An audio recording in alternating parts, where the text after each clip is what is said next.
Well, praise God. There's the gospel right there. Amen. His glory becomes our story. What a delight to see so many of you here at this service. And for Liana and myself, we've been in the city for the last week and have had just wonderful experiences in various ways with the Doxa Deo family. But we are actually privileged to be here in South Africa, as we planned it that way, to come and celebrate our 40th anniversary, which we are celebrating this week. And we are just so grateful to be able to do that here. We're going down to Cape Town and going just to have a wonderful celebration of God's grace upon our own lives. And we are so grateful for the fact that our lives and the Doxa Deo story has been intertwined over the last 30 plus years. And so much of what we celebrate is what happens in and through this family. As many of you know, we are in the USA, in Charlotte, North Carolina, where we also planted a Doxa Deo church. And we're seeing some incremental growth. You know, nobody knows who Doxa Deo is in the US. As a matter of fact, a week ago, somebody came to me and said, "Oh, you guys are a church. We thought you were a yoga studio." Say, how did you get there? I mean, yoga studio. But anyway, we are seeing God's grace upon the ministry. Just this week, I got feedback that we're going to baptize a whole bunch of young people in this week. And so we're really excited that God's grace can be manifest also in that environment. And of course, I bring you greetings from Henry and Isel Stander, who for many years served in this campus, who now is serving there in Charlotte with us. And they are doing exceptionally well. Well, it's a joy to connect with some of what was shared in the last season here about the heroes of faith, people who were trusting God because God gave them a promise, and how they stayed true to that promise in their lives as God manifested what they were trusting Him for. And we need to discover in our own lives that we have the promise of an inheritance which is called the New Testament, and that we are inheritors, we are heirs of a New Testament. You know, the Bible is actually the story of inheritance. The Bible is divided into two primary parts. Help me real quick. It's called the Old Testament and the New Testament. You know your Bibles. Very good. But listen to what you just said. Testament. What is a testament? A testament is a will. It's something to be inherited. And the Bible is very clear that there is an old and a new reference of inheritance. In the old, it was God who engaged humanity and cut a covenant with humanity. And this covenant had in it an expectation of blessing, of grace, of provision, of God's goodness over their lives, but it was based on an agreement that was called the law. And the expectation was there that as we keep the law, as we keep our part of this agreement, we then qualify for everything that God has promised. We recognize because of sin and its hold over humanity, we could not live up to that agreement. And because we couldn't look up or live up to that agreement, God enters into our journey, where through the birth of Jesus Christ, Jesus, representative of God here on earth, becomes representative of humanity to the Father. And how Jesus goes to the cross to cut a new covenant, a new agreement with God on behalf of humanity, so that He can now become, as the perfect sacrifice and the perfect human being, He can now become the guarantor, the guarantee of this new covenant. You see, no longer are we the guarantee of this agreement with God. Jesus became the guarantee for us with this new agreement with God. And now He invites you into the covenant that through faith in Christ, you now become an heir. You become an inheritor to what Jesus Christ has established on your behalf. That's amazing. Now the Bible says you become an heir of God and a joint heir with Jesus Christ. It's one of the most amazing thoughts. Just the scale of the impact of that you are now heir to what belongs to God. It's very interesting when you study the Bible.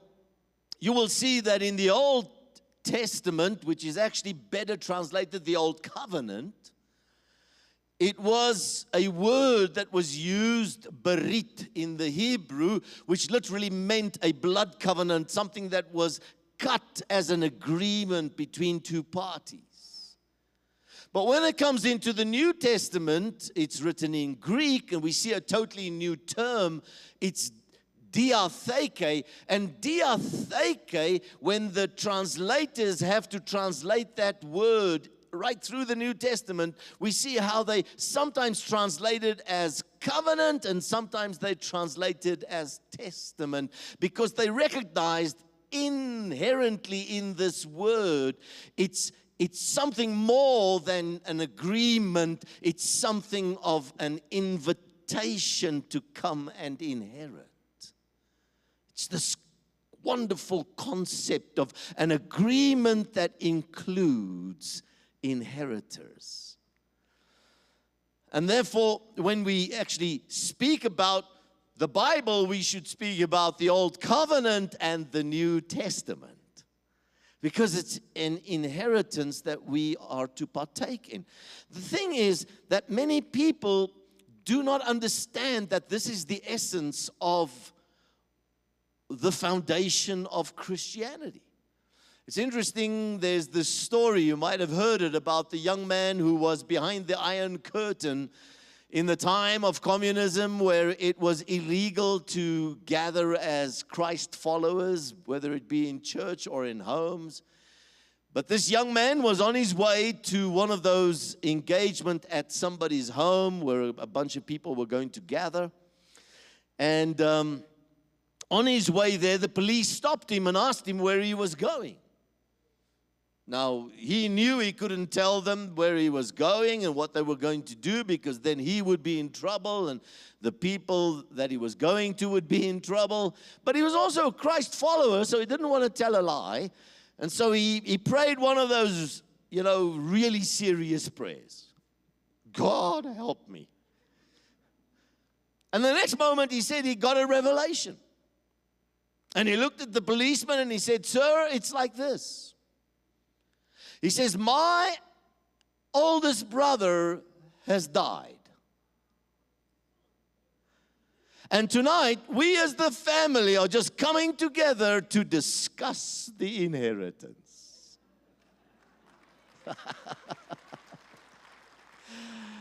Listen, this is what we do every time we come together. We open up the Testament. We open up the world. We look at our inheritance. That's what we do. Because Jesus Christ died. He paid the price so that this inheritance becomes our reality. Now, Paul, the apostle, realized that many people who became Christians in the early church had not yet come to the revelation of an understanding of being the inheritor. And so he writes to the church in Galatia, and in Galatians 4, he addresses this concept of inheritance. And so I would like for us to read this portion of Scripture, Galatians 4 from verse 1 to verse 7. Listen to what Scripture says. I mean that the heir, as long as he is a child, is no different from a slave, though he is the owner of everything, but is under guardians and managers until the date set by his father. In the same way, we also, when we were children, were enslaved to the elementary principles of the world. But when the fullness of time had come, God sent forth His Son, born of a woman, born under the law, to redeem those who were under the law, so that we might receive the adoption of sons. And because you are sons, God has sent the Spirit of His Son into our hearts, crying, Abba, Father. So you are no longer a slave, but a son. And if you are a son, then an heir through God. You know, when we read this portion of Scripture, we recognize we've read something really heavy, but it takes you a little while to really unpack and understand what this portion of Scripture is saying. And the key really to understand what is happening here is in verse 5, where it speaks about the adoption of sons. Now, here's what we need to understand, because when we hear the term adoption, we think about the practice of a non-biological child being welcomed into a family, and the family embraces that child, integrates the child as part of the household, which is a phenomenal and a beautiful practice that blesses many people all across the world. But that's not what is meant when the Bible speaks about adoption of sons. What this meant was, it was a particular ceremony that a father would have for his own biological son. In those days, in biblical times, remember, they didn't have schools as we know them today. So a father had to chart the course for the development of his own child. And what he would do is he would find certain tutors and people who were skilled in terms of transferring that skill to the next generation. And he would contract with them for a training and educational process for his son. And then when the son came to a point of maturity, of passing the grades in what the father expected him to do, the father would have what was called the adoption ceremony. And at this ceremony, there would be a transition that would take place from a child status, one that had no legal authority within the estate of the father, to someone that would transition into maturity, into an acknowledgement that this is now the heir of everything that belongs to the Father. Now, it's very interesting when you study this, and it's there were certain things that happened at this particular ceremony, of which two of them very important. The first one was that the father prepared a clothing piece, a garment, a cloak for his son that was called the inheritor's cloak. And you know, in biblical times, your cloak was very important because it determined your status within society. Whatever you wore determined your identity, because different functions, vocational engagements within society would have particular clothing. A butcher had a butcher's cloak. A baker had a baker's cloak. A priest had a priestly cloak. The king had a kingly cloak. Your cloak showed your identity. And it's very interesting that this clothing piece was kept until this ceremony.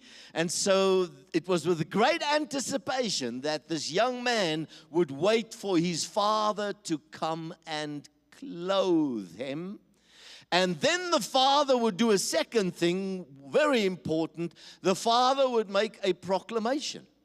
The father would make a statement. He would shout it out, actually, over his son and say, "This is my son."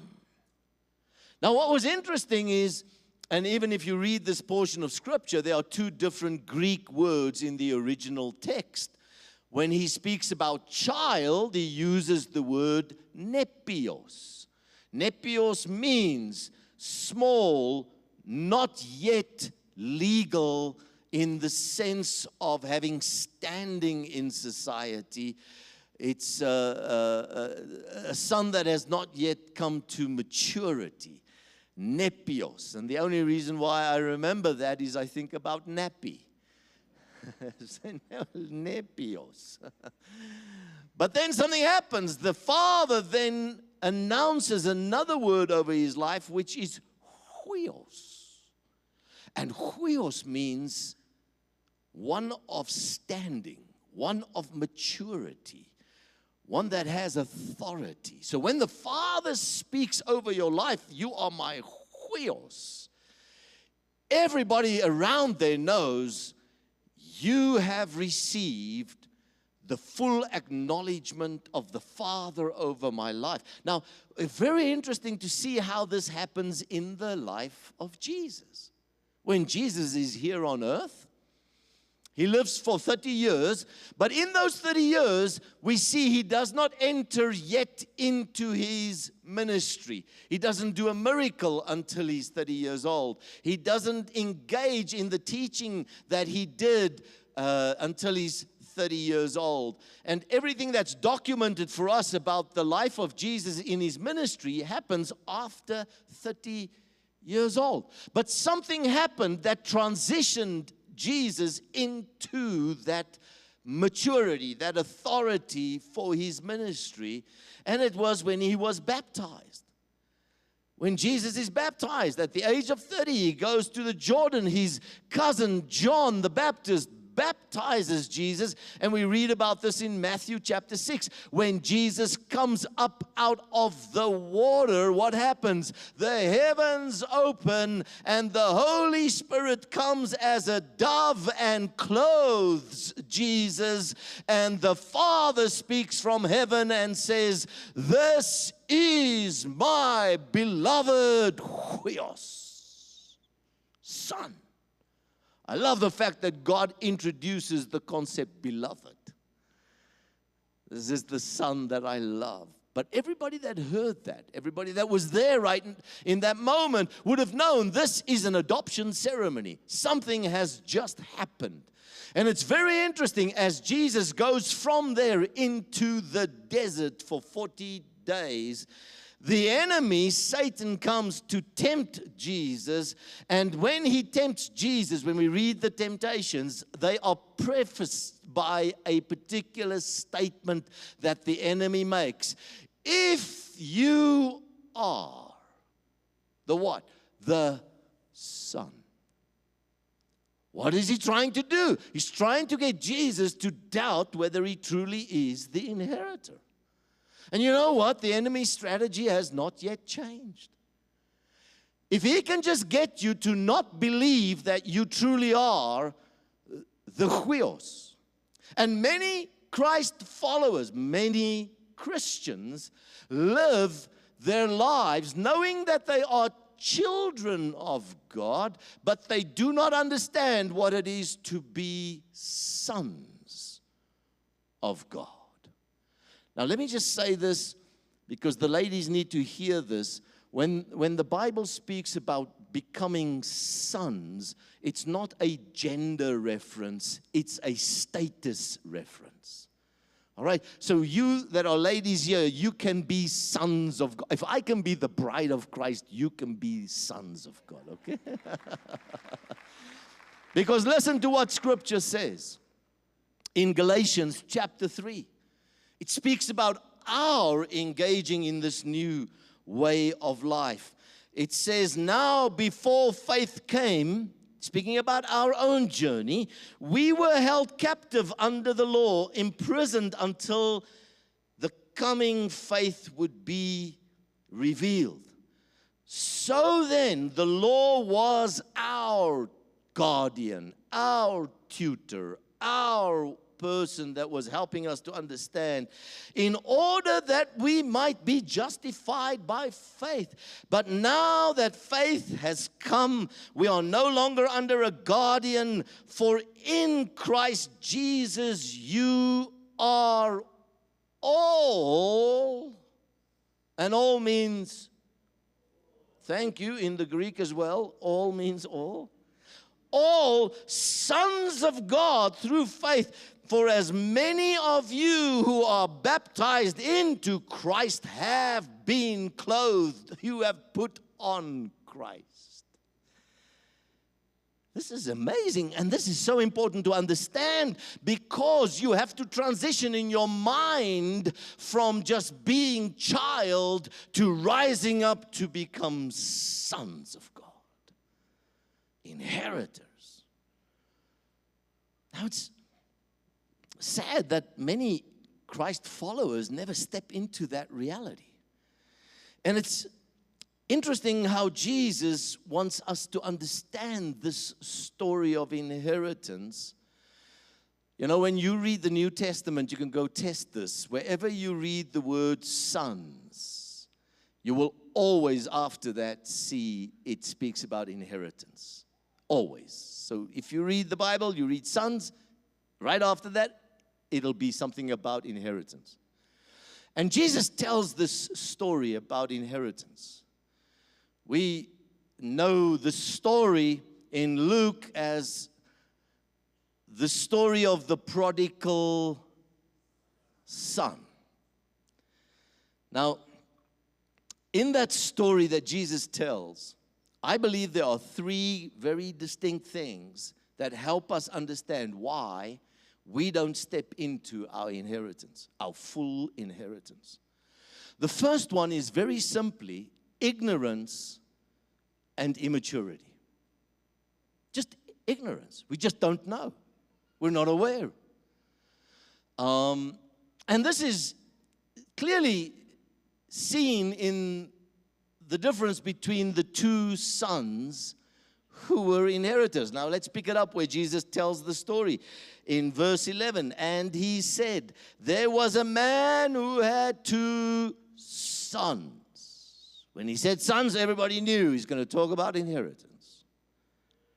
And the younger of him said to his father, Father, give me the share of the property that is coming to me, that belongs to me. And listen to what the father does. He divides the property between the two of them. Now, we know what this young man did. He took his inheritance and he went and squandered it. He lived a totally inappropriate life. He messed up. He lost everything. He wound up between the pigs. And we're angry with him because he did that to his inheritance. But let's at least just give him credit for one thing. He knew what legally belonged to him, as opposed to his older brother. Because later in the story, the older brother would come to the father and say to the father, you have never even given me a little goat. Say, my friend, where were you?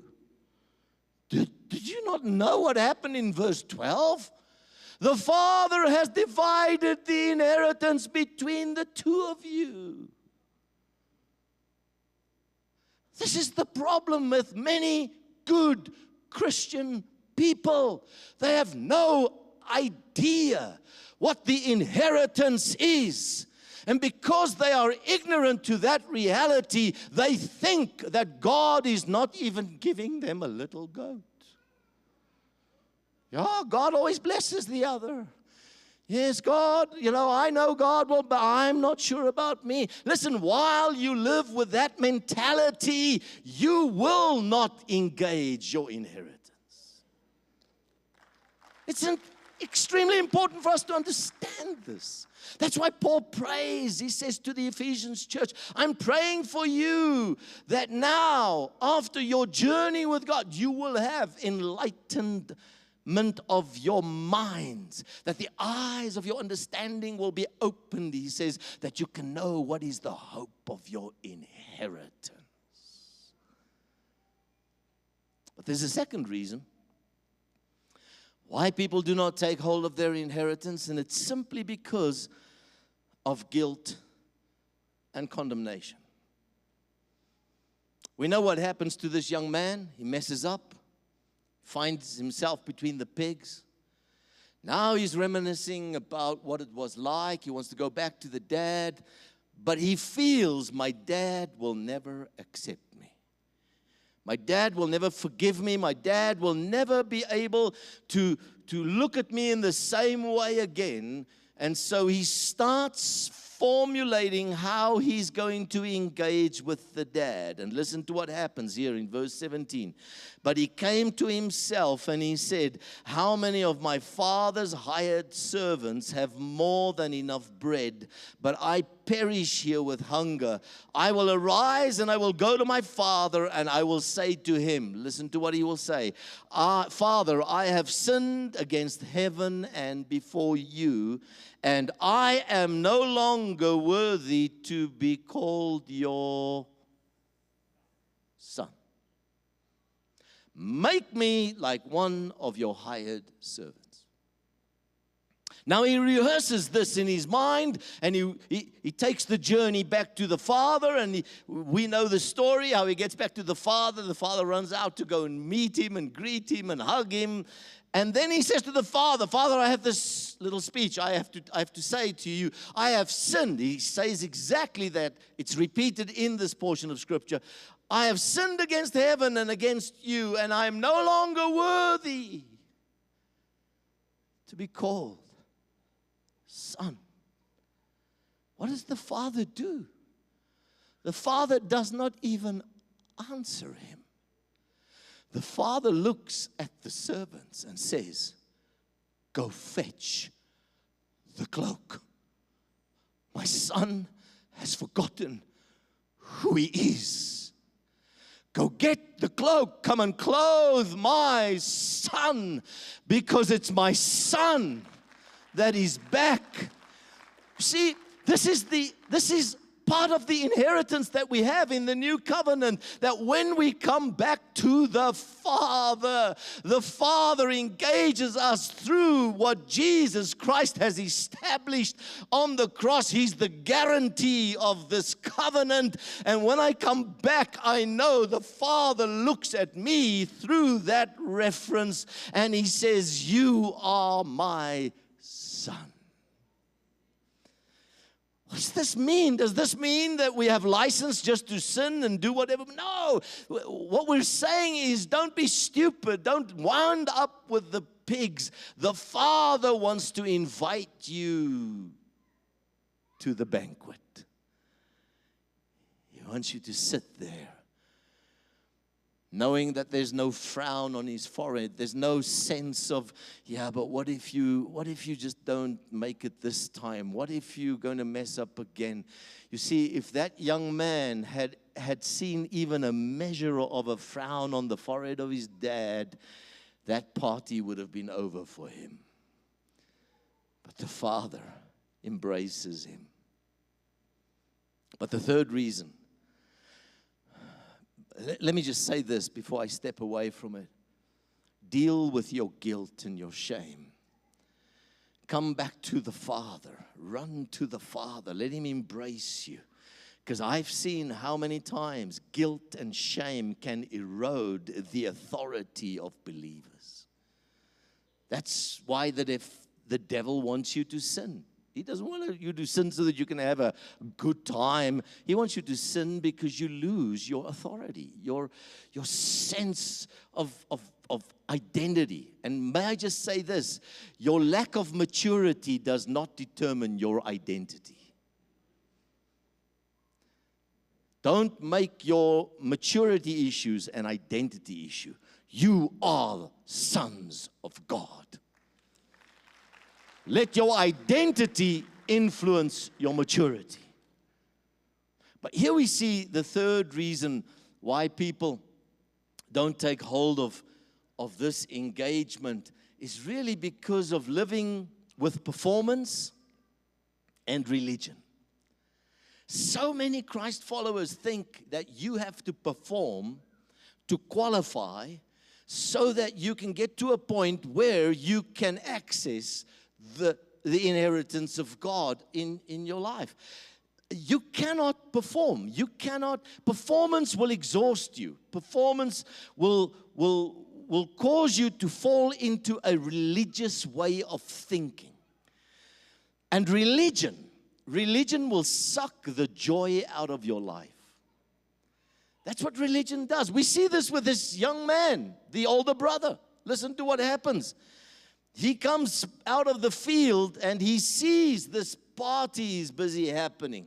And this is typical with religion. When other people are happy, you get unhappy. This is what happens. All right? So he comes and he says, the scripture says he was angry and he refused to go in to the party. And the father came out and entreated him, he invited him, he asked him, he begged him to come in.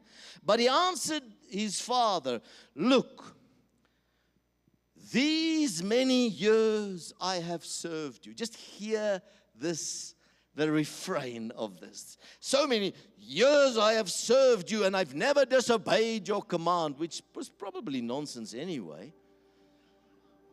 "Yet you never gave me a young goat that I might celebrate with my friends." It would have been a sad party anyway. But listen to this. The father looks at him. And listen to what he says in verse 31. And the father said to him, "Son, you are always with me, and all that is mine is yours." It's amazing. You have to hear, today you need to hear the Father say that over your life. you're with me. And everything I have is yours. You're an heir of the Father and a joint heir with the Son,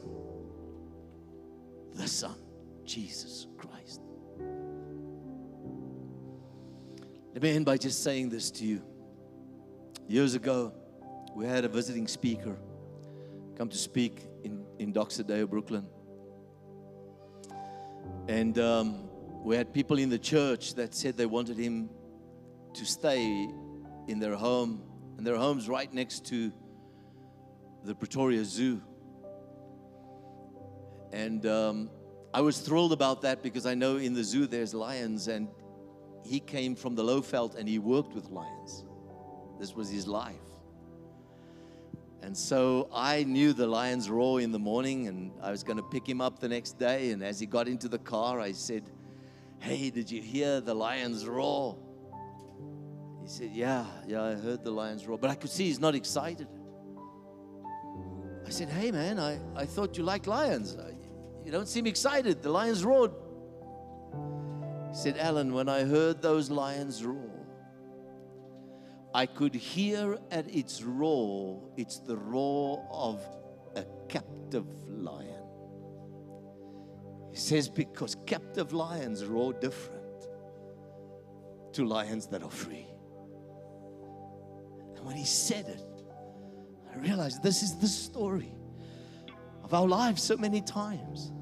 Our roar is not in alignment with this life that we have been called to in Christ. So today, I'm praying that God will change the roar of your life. That you will know that you are an heir of the Father. And everything He has is yours. You're a joint heir with Jesus Christ. Receive the blessing of the Lord. Father, we thank you. We thank you for your grace upon our lives. Thank you that we have been invited into this dispensation of grace where Jesus Christ has become the guarantee of this new covenant. Thank you that we can now experience this covenant as an inheritance, as the testament to which we now can open our hearts. Lord, give us insight, give us understanding, enlighten our minds so that we can truly understand what you have called us to. Thank you, Lord, for just washing every heart with the blood of Jesus in this moment so that guilt and shame will not have opportunity to keep us from taking a hold of what you have invited us to, but that we will see the banquet and that we would joyfully partake. We thank you, Lord. Be glorified, we pray in Jesus' name. Amen.